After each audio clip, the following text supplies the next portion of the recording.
Turns out Austin Dillon can win without bulldozing his way to victory in Richmond. Was it a good race? Does this count as redemption? And we're going to talk about the points because, well, the guy 28th is now locked into the playoffs. Welcome back to Break Hard. I'm Matt. Richmond turned out to be one of the better races we've seen this season. They sold it out for the first time in like 17 years. And well, if you watched on Saturday night, you can probably see why. Probably one of the better Gen 7 races we've seen.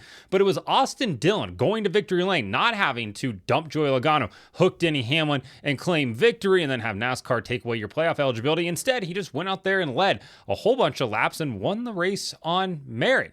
Great for him. Took NASCAR's self-appointed blue-collar team back to victory lane for the first time this season. The boy maybe took a trip to Turkey, but now he's going to get a chance to race for a championship for at least the first 3 weeks of the playoffs. We'll see how it goes for him. But from the start, was this a good race? I'm going to give this race an 88. I thoroughly enjoy this, especially by Gen 7 standards on a short track. This race had everything we've been asking for. It had tire fall off. It had passes for the lead. It had multiple different strategies. At some points, you had 3, 4 wide drivers. You had comers, you had goers. You had 2 guys that started in the 30s, finish in the top 10. That is monumental for how easy it was in terms to pass on Saturday night. We saw a great battle between Austin Dillon and Ryan Blaney in stage number 3, where they ran side by side. Crazy idea, wild idea. Who would have thought of something like that being able to happen?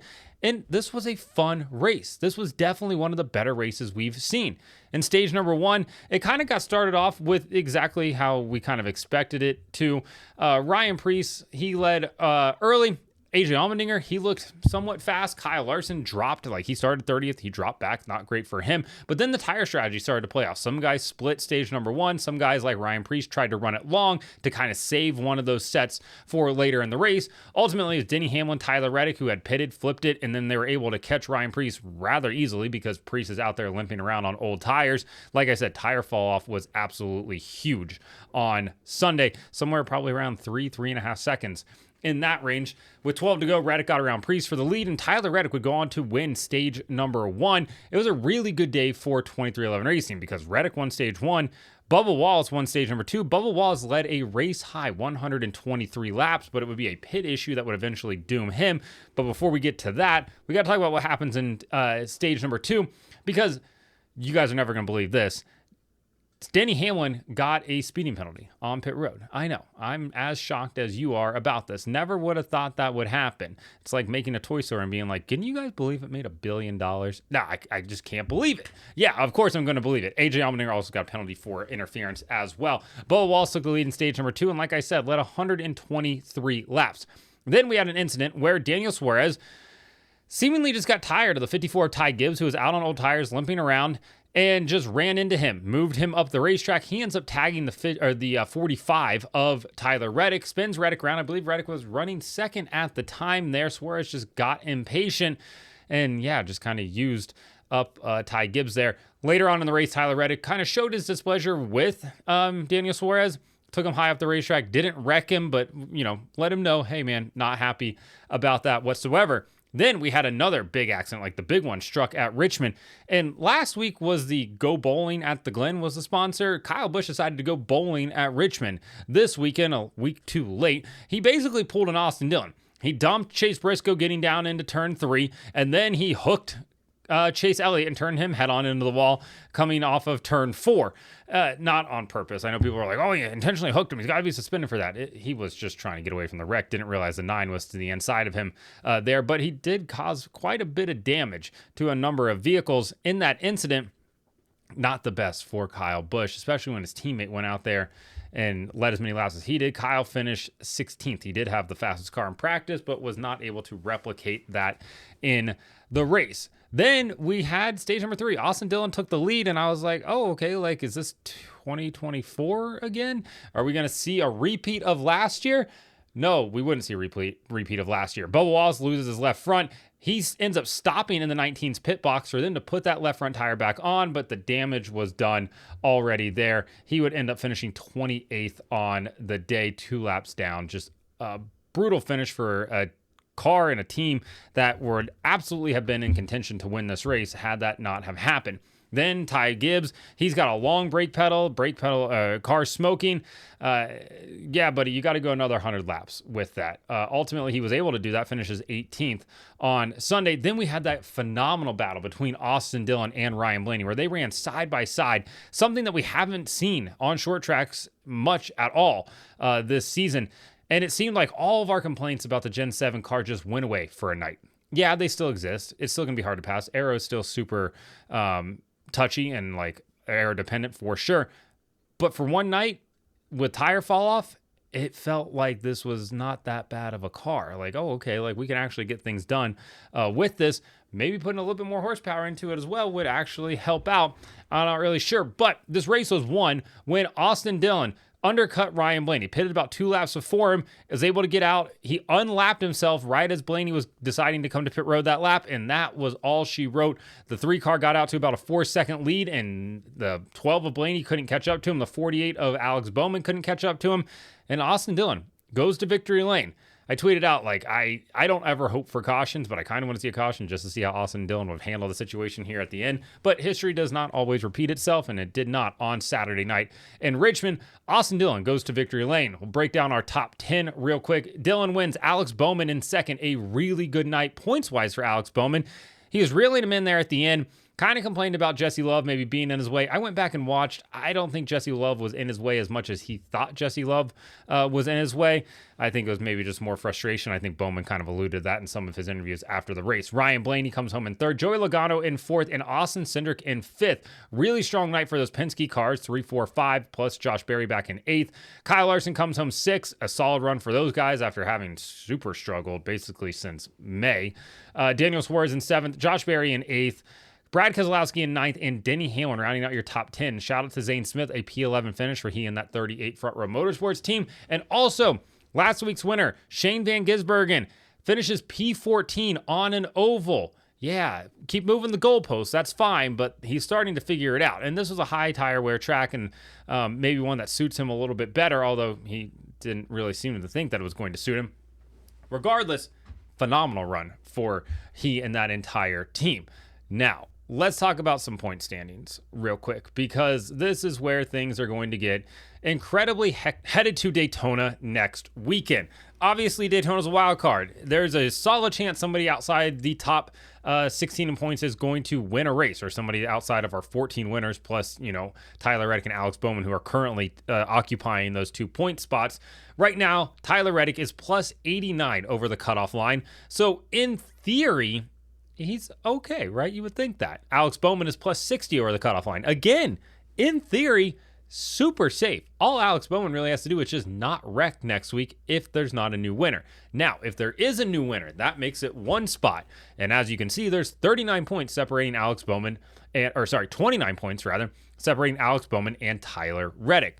There is a possibility that Tyler Reddick does not make it into the playoffs, which is wild to think about, because at one point he had like 143 point lead over the cutoff line. But if he wrecks out early next week and Alex Bowman has a solid finish, collects some stage points, Alex Bowman could easily point his way in, and Tyler Reddick could find his way on the outside looking in if there's a new winner. If there's no new winner, these two dudes are incredibly safe, right? Like 61 points is what the max points you can get for a weekend. And right now, Alex Bowman is plus 60. So if there's no new winner, both of these guys are making it in, outside of Chris Buescher, like I said, winning the race. So like it wouldn't matter at that point. Alex Bowman is safe as long as there's not a new winner. But like we saw last year, Harrison Burton went out there and shocked everybody, ends up winning the race. There's nothing to say that can't happen again this weekend, because you have guys like Chris Buescher, Ryan Preece, Kyle Busch, who is very good at Daytona in an RCR car, Ty Gibbs. Crazier things have happened. AJ Allmendinger, Brad Keselowski, Carson Hocevar, Michael McDowell, winner at Daytona, won the Daytona 500. Eric Jones, very good on drafting tracks as well. John Hunter Nemechek, Zane Smith, those cars are going to be fast. Those Front Row Motorsports cars are going to qualify up front. And then what about Ricky Stenhouse Jr.? All he does is win at super speedways, and this is a perfect opportunity for him to come in and play an absolute spoiler. Then, of course, you have Daniel Suarez, Justin Haley, Todd Gilliland. Ty Dillon's there. Noah Gragson, again, solid super speedway racer, not afraid to go out there and hang it out. Cole Custer, he's out there, he's existing. Riley Herbst, Cody Ware, they're still trying to figure it out. Like, I don't think they're going to find their way in, but, they're there. All of this hinges on whether or not there's going to be a gigantic wreck or not. We'll have to wait and see how that plays out when we get down there. I'll be there this weekend for the Xfinity Series race on Friday night and the Cup Series race on Saturday night. Should be a good time. Now, let's talk about redemption. Was Austin Dillon's win on Saturday night in Richmond a redemption story? No, it wasn't. This was not a redemption story. Your self-inflicted penalty does not result in a redemption story. It's the same thing with Kyle Larson. People are like, oh, he got redemption. No, he did it to himself. Same thing here with Austin Dillon. Obviously, two very different types of scenarios here. But Austin Dillon put himself in position to force NASCAR to take away his playoff eligibility last year when he wrecked not one, but two people coming to the checkered flag. Now, he comes back this year, and he absolutely put them on him. Good for him. Absolutely phenomenal drive by that 3 team. Really impressive. I am not taking anything away from the fact that he went out there and just spanked everybody's ass on Saturday night in Richmond. Great run by them. But that's not redemption. Last year, the shit hit the fan last year. Yeah, he threw said shit into said fan. Like, if he doesn't wreck those two guys, there's no adversity to come out of this. Yeah, he goes on to finish third or second or whatever it would have been there. But that's the way that the cards fell. He should have had a better restart. Should have been better on the short run. Like, that's just the way things work out sometimes. Are green-white checkers unfair? Yeah, they are unfair. Majority of the time, they are not going to go to the guy that probably should have won the race. It sucks. And we've been doing it for the better part of nearly 20 years at this point. Like, it's a bummer, for sure. But there's no redemption in this story. Austin Dillon just went out there and won. Yeah, he gets to go to the playoffs now. Phenomenal for him. There's no cloud of controversy around it, not putting NASCAR in a position where sometime this week they're going to have to take away his playoff eligibility. He gets to keep the win, and he gets to go to the playoffs after Daytona. He heads to the Southern 500, and he gets a shot to race for a championship. Whether that is something that everybody agrees with or not, because he's 28th in points, is a completely different story. At the same time, though, it's his. He did it. Congrats to him. But I'm tired of seeing people say that this is a redemption story for Austin Dillon. Now, if this was last year and say the 22 spun him out, okay, fine. Yeah, you're right there. Or like we talked about, if he finishes second and Logano goes on to win because he got him on that late race restart, then yeah, this is redemption for it because he should have won last year. But he did win last year. He just got his playoff eligibility taken away. Again, he caused it. You can't have a redemption story for something that you caused. The adversity that happened was directly as a result of your actions. So I got tired of seeing that on Saturday night. Again, great run by he and that 3 team. The blue collar guys went out there and did their job. Whether or not they're blue collar or not, that's up for debate as well. But in terms of a redemption story, no, this isn't a redemption story at all. This was just Austin Dillon going out there and winning a race again, and doing what he should have done last year. Again, not his fault the caution came out. Was his fault last year that he wrecked 2 people and put NASCAR in a position where they had to take his playoff eligibility away, because you just can't set that type of precedent by allowing people to do that type of thing at the end. Not to rehash last year, but the Logano thing probably would have been fine with. He would have gotten away with that. We've seen dump and runs before. NASCAR has not penalized that. It was the combination of dumping Logano and then hooking Denny Hamlin that probably sent them over the edge for sure. So yeah, not a redemption story there. Also on Saturday night, William Byron clinched the regular season points championship with 1 race to go. The humanity. Why are we even watching next weekend? There's no reason to watch, right? Because, well, he's already wrapped up the championship. I thought that's what we were told. This is why we can't have a full 36 race championship. What if somebody wins it too early? Then what are we going to watch? Chase Elliott still second in the points. That is actually a tight battle between he and Denny Hamlin. 5 points separate them. And then Kyle Larson is 4th. He is currently 12 back of Chase Elliott, 7 back of Denny Hamlin. And Ryan Blaney has found himself only 3 points behind Kyle Larson for that 4th spot, 10 points behind Denny Hamlin, and 15 points behind Chase Elliott. So there is a lot of movement that could happen in that top 6, top 5. You can throw top 6 in there because they're both only 91 back. So about 23 back of Chase Elliott there. So yeah, I mean, there's a lot that could happen at Daytona, especially if people get caught up in wrecks early, which could affect how many playoff points people are going to get. Obviously, playoff picture, Denny Hamlin is still your 1 seed with 4 wins this year, plus his stage points. Or playoff points for winning the stage. Shane Van Gisbergen sits 2nd right now. Kyle Larson 3rd. Christopher Bell 4th. William Byron 5th. Chase Elliott 6th. Ryan Blaney 7th. Chase Briscoe 8th. Bubba Wallace 9th. Joey Logano 10th. Ross Chastain 11th. Austin Cindric 12th. Josh Berry 13th. Austin Dillon 14th. And then you have your final 2 there currently battling it out. That would be Tyler Reddick and Alex Bowman. So let me know in the comments what you thought about the Richmond race. Was this redemption for Austin Dillon, although I don't think it was. What rating would you give it? And points wise, who do you think is going to make it in? Reddick, Bowman, or do you think somebody else is going to win on Saturday night and force a battle between those two for that final playoff spot? Like and subscribe to the channel. Follow me on TikTok at BreakHard, Instagram, Twitter, and Facebook at BreakHardBlog.